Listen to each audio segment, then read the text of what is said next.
যখন মেয়ের ব্রেকফাস্ট বানাচ্ছিলাম তখনই ডালটা সেদ্ধ করে নিয়েছিলাম। সর্ষে আর শুকনো লঙ্কা ফোড়ন দিয়ে মুসুর ডালটা সম্বার দিয়ে নিলাম, নামাবার সময় একটু ধনেপাতা দিয়ে দিলাম। এবার করবো মোরলা মাছের ঝালটা। প্রথমেই তেল ভালো করে গরম হয়ে গেছে, মোরলা মাছগুলো লাল করে ভেজে নেব।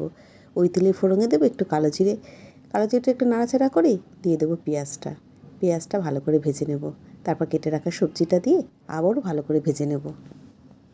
মেয়ের জন্য কটা মোরলা মাছ ভাজা তুলে রাখলাম। মেয়ে নয় তরকারির মোরলা মাছ একদম খেতে চায় না, বলে মা কাটা কাটা লাগে।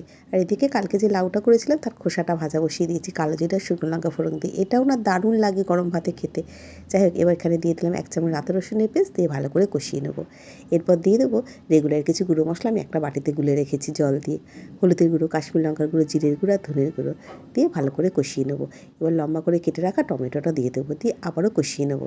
ভেজে রাখা মাছটা এখনই দিয়ে দেবো আলু আর বেগুনের সাথে, দিয়ে ভালো করে কষিয়ে নেব। দিয়ে পরিমাণ মতো জল দিয়ে ঢেকে দেবো।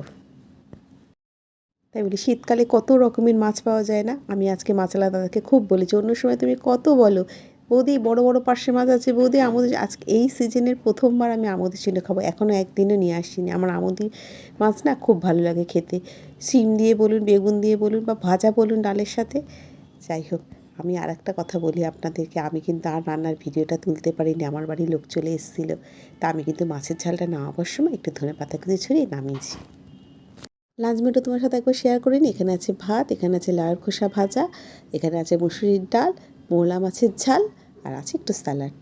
তোমরা কে কী খেলে কমেন্ট করে জানাতে ভুলবে না। যদি ভিডিওটা ভালো লাগে তাহলে একটা লাইক করে কমেন্ট শেয়ার ফলো করতে ভুলো না। ভিডিওটা আমি এখানে শেষ করছি। ভালো থাকবেন, সুস্থ থাকবেন, সাবধানে